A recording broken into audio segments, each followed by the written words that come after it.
Look, I'm going to be straight with you about something that's been bugging me for years. Every time someone brings up Vikings, they picture the same thing. Bearded warriors with axes, raiding monasteries, drinking from horns. But here's what nobody tells you. The Swedish Vikings were playing an entirely different game than their Scandinavian brothers. While Norwegian Vikings were discovering Iceland and Greenland, pushing into the frozen Atlantic, and while Danish Vikings were conquering England and building empires, the Swedish Vikings, they were halfway to Baghdad. They were founding what would become Russia. They were serving as the personal bodyguards of Byzantine emperors. And here's the kicker, the name Russia itself probably comes from the Swedish Vikings. One of the world's largest countries is literally named after these guys. By the end of this video, you're going to understand why the Swedish Vikings were different from their Norwegian and Danish brothers. How they were the most commercially sophisticated, the most politically complex, and arguably the most influential Vikings in shaping the medieval world. Now, before we dive in, we need to establish the baseline. Yes, Swedish Vikings shared some things with their Norwegian and Danish cousins. They all spoke Old Norse, worshipped the same gods, Odin, Thor, Freya, and built longships. They had the same three-tier social structure, with jarls at the top, carls in the middle, and thralls at the bottom. But the Swedish Vikings took this common foundation in a radically different direction. And it all started with one simple fact: geography is destiny. While Norway had mountains and fjords that forced people west across the Atlantic, and Denmark sat at the gateway to Europe with rich farmland, Sweden had something else entirely: access to the east. The Baltic Sea and the river systems of Eastern Europe became Swedish highways. The Dvina, the Dnieper, the Volga. These massive rivers could take you all the way to Constantinople, to the Black Sea, to the Caspian Sea. And the Swedes realized something that changed everything. There was more money in trade than in raiding. In the east, they became known as the Russ, or the Varangians. That name Russ, which probably comes from the Finnish word for Swedes, Ruotsi, that's where we get Russia. The Swedish Vikings didn't just visit Eastern Europe. They founded the cities, established the ruling dynasties, and literally gave the region its name.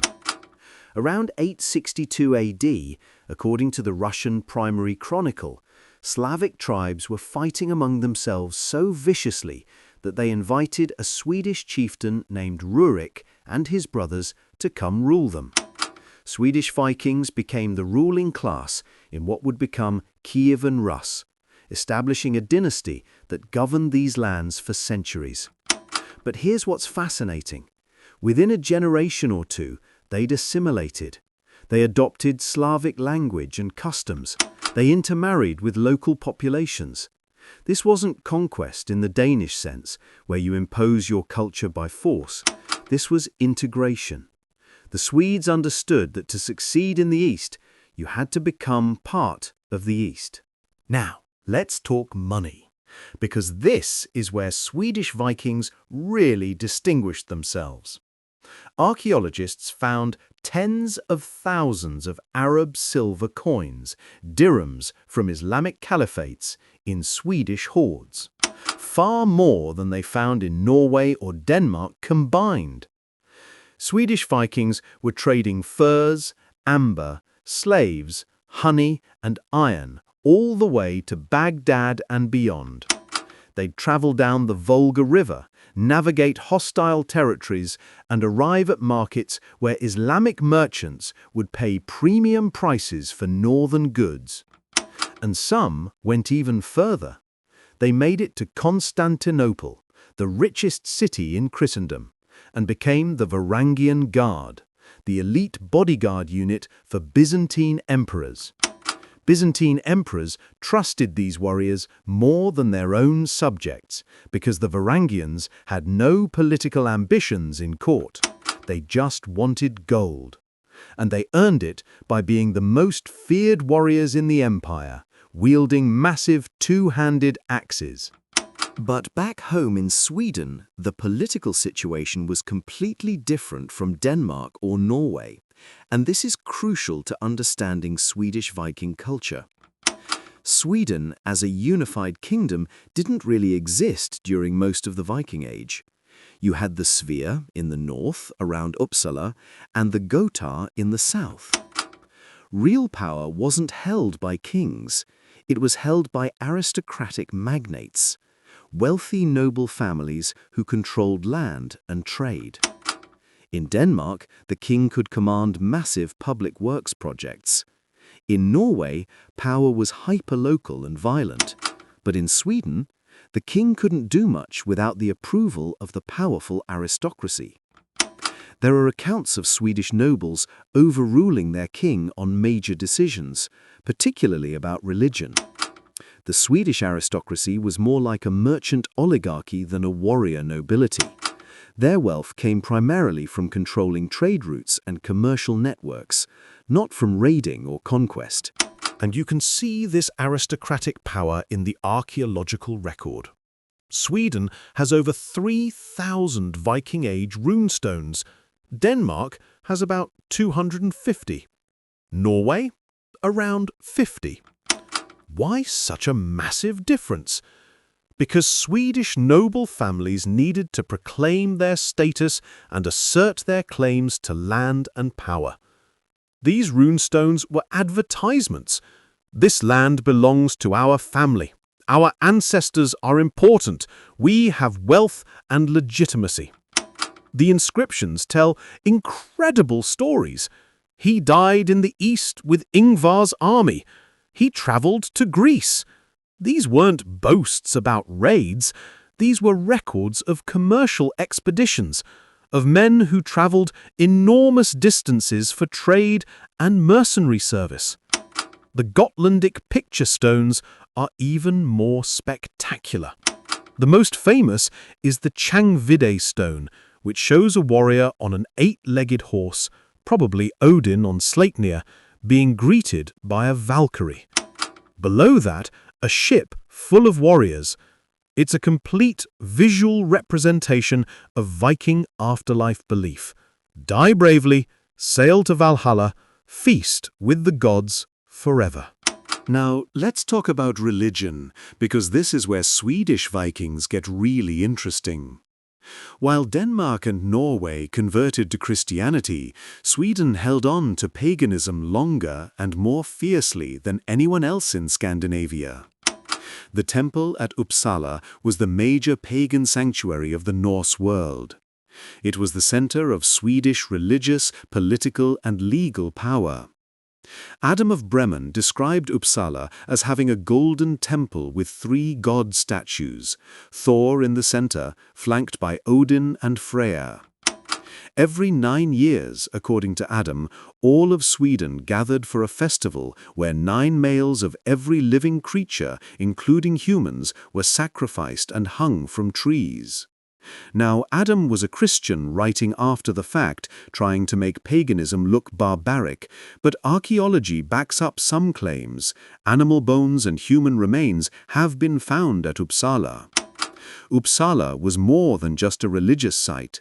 It was where the thing of all Swedes met, where laws were made, disputes were settled, trade happened, and religion was practiced, all controlled by the pagan aristocracy. This made Swedish paganism deeply political. So when Christianity spread through Scandinavia, Sweden resisted harder and longer than anyone else. Denmark converted around 965. Norway was forcibly converted by 1030. But Sweden held out until well into the 12th century. The first Christian Swedish king, Olof Skullkonung, was baptized around the year 1000. But huge portions of the country stayed pagan. The pagan aristocracy used traditional religion as a power base to fight against royal centralization. Christianity meant centralized royal authority and divine right to rule. Paganism meant distributed power among the nobles. This created actual civil wars. In the 1080s, pagan nobles temporarily overthrew Christian king Inge and installed Blottsvein, literally sacrifice Svein, specifically to restore the Upsala sacrifices.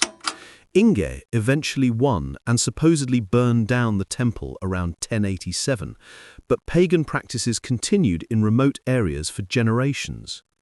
Swedish Vikings in the 10th and 11th centuries were far more likely to still be practicing pagans than their Danish or Norwegian contemporaries. When Danish traders were getting baptized to do business in Christian towns, Swedish warriors were still sacrificing to Thor at Upsala. Now let's compare Swedish warfare to Norwegian and Danish approaches, because the differences are stark. Norwegian warfare was personal and decentralized. A recent study found that 37% of Norwegian Viking Age skeletons show lethal trauma. More than 1 in 3 died violently, mostly in feuds. Over 3,000 Viking Age swords have been found in Norwegian graves. Your sword was part of your identity. Danish warfare was organized and strategic. Large armies, coordinated campaigns, fortified bases. But Danish graves contain almost no weapons, only a few dozen swords, because weapons belonged to the state. Only 6% of Danish skeletons show lethal trauma, almost all from state executions. Swedish warfare was commercial. Swedes fought when necessary, but they fought for profit. They didn't conquer kingdoms, they joined armies as mercenaries or became military elites in foreign states. The Varangian Guard is the perfect example. Swedish warriors getting rich serving the Byzantine emperor, then returning home to raise runestones, proclaiming their wealth and travels. Swedish burial practices reflect this pragmatic mindset. While Norwegians did elaborate ship burials to demonstrate power, and Danes moved toward Christian burial early, Swedes did a mix. The grave goods in Swedish burials often include Eastern artifacts, silks from Byzantium, Arab coins, Slavic jewelry, proof of the deceased's travels and commercial success. Then, instead of burying all that wealth, Swedish families invested in runestones that would proclaim success for centuries. So here's what defined the Swedish Viking: pragmatism, commercial ambition, aristocratic independence, and political sophistication. Norwegians were warriors and explorers, driven by land hunger and personal honor. They discovered new worlds, but remained politically fragmented. Danes were conquerors and state builders, organized under powerful kings. They conquered kingdoms and integrated into European power structures. Swedes were traders and founders, building commercial empires through networks rather than conquest. They founded cities from Staraya Ladoga to Kiev. They served as elite mercenaries from Baghdad to Byzantium. They established the ruling dynasties of medieval Russia, and they maintained a powerful aristocracy that kept their kings in check for centuries. The Swedish Vikings gave the medieval world something unique. They created trade networks that connected East and West. They left the most complete documentary record through thousands of runestones. They preserved pagan traditions longest. And they founded Russia, literally gave it its name and its first ruling dynasties. But here's what makes the Swedish story compelling. They did all this not through force, but through integration and adaptation. They became Russ by marrying Slavic nobility. They succeeded in Constantinople by serving loyally. They dominated Baltic trade through relationships, not violence. This was a different kind of Viking success story, not the romantic tale of Norwegian explorers or the dramatic saga of Danish kings, but something arguably more sophisticated. The story of merchants and mercenaries who built a transcontinental commercial empire. You can still see the Swedish Viking legacy today. Russian cities like Novgorod and Kiev were Swedish foundations. The Rurikid dynasty that ruled Russia for centuries descended from Swedish Vikings. Swedish political culture, that balance between strong institutions and powerful elites, that preference for consensus, traces directly back to the Viking Age balance between weak kings and strong aristocrats. So the next time someone talks about the Vikings, like they're one unified group, you'll know better. The Swedish Vikings looked east, while their brothers looked west and south. They traded while others raided. They founded cities while others conquered kingdoms. They integrated while others imposed. And they preserved the old ways longest, while slowly, pragmatically adapting to the new. The Swedish Vikings were a distinct civilization with their own values, strategies, and incredible legacy. A legacy that stretches from the Runestones of Upsala to the founding of Russia, from the Varangian Guard to the silver hordes that testify to commercial ambition on a scale Europe hadn't seen since Rome. These were merchants, mercenaries, founders and traders who built an empire not of territory but of networks. And in many ways, their approach was the most modern, the most sustainable, and the most influential of all the Viking peoples. The Viking Age wasn't one story, it was 3 parallel stories. And the Swedish chapter? That's the one that quietly changed the world while everyone else was watching the dramatic raids and conquests. Thanks for watching, and a special thanks to my channel members for the support. Consider joining for custom wolf badges and emojis. Berserker Kier gets monthly desktop and mobile wallpaper packs. See you in the next one.